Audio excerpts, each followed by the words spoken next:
आज आमर मोटू range office रे अराउंड 30 VSS प्रेसिडेंट आउ तांकर मेंबर्स आसीथिले। आमर मीटिंग टा गुटे सबु लोकल लैंग्वेज रे हमें करिलु। तांको निज भाषा रे जहा कोया भाषा रे से माने बुझेले।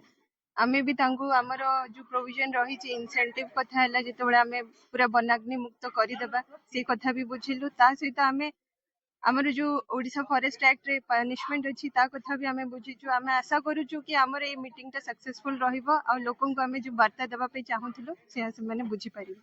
धन्यवाद। आज आमर मोटू वनांचल अधीन रे जेते सब आमर VSS कार्य करसंती वनर सुरक्षा लगी एवं जीवजंतुकर सुरक्षा लगी निया दाउर किपरि सुरक्षा करि परिबा से ऊपर आमर गोटे सचेतनता कार्यक्रम रखाइथिला।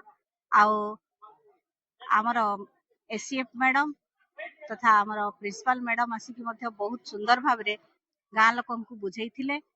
आउ VSS प्रेसिडेंट माने मध्य निज निज भाषा रे किपरि भाव रे जंगल को सुरक्षा करि परिबा आ जंगल द्वारा नै कि तांकर कोन कोन सब उपकार मिलुछि आ समस्त मिलिमिशि के कार्य को किपरि आमे अग्निमुक्त करि परिबा माने रेंज को हमर केमति निया लिभेबा निया को नियंत्रण करि परिबा से ऊपर से माने बहुत सुंदर भाव रे बुझाइथिले।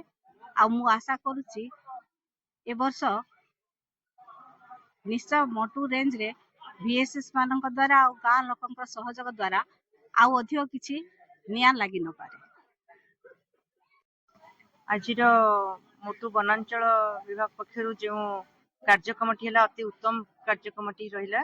प्रकृत में परिवेश रे जंगल रे जो निया लगुच से नियारू केमती समस्त को निया न लगाई समस्त रक्षा करा जाई परिबो, जंगल को रक्षा करा जाई परिबो सेही उपरे हमर रेंजर मैडम एवं OSF मैडम समस्ते बहुत सुंदर भाव में कहले एवं जहाँ भी सचेतनता करागला एवं स्थानीय अंचल समस्त व्यक्ति विशेष माने जो माने आसीथिले ग्रामांचल लोक माने आसीथिले समस्त को सचेतन करेलु एवं केमिति भाव में निज जंगल को सुरक्षित रखिबा जेहेतु जातीय संपद तादरे केमिति निया लगेबा नहीं एवं ए निया लगेबा द्वारा केते पशु पक्षी समस्ते सेतिरे मरी जाउचंती एवं बहुत क्षति घटुची सेइथुरु केमिति निवृत्त रहिबा सेही उपरे हम समस्ते वार्ता देले एवं बहुत भल सुंदर स्वच्छ बढ़िया सुंदर प्रोग्राम टी हैला, उत्तम प्रोग्राम टी हैला। धन्यवाद देवी वनांचल विभाग समस्त कर्मचारी को। धन्यवाद।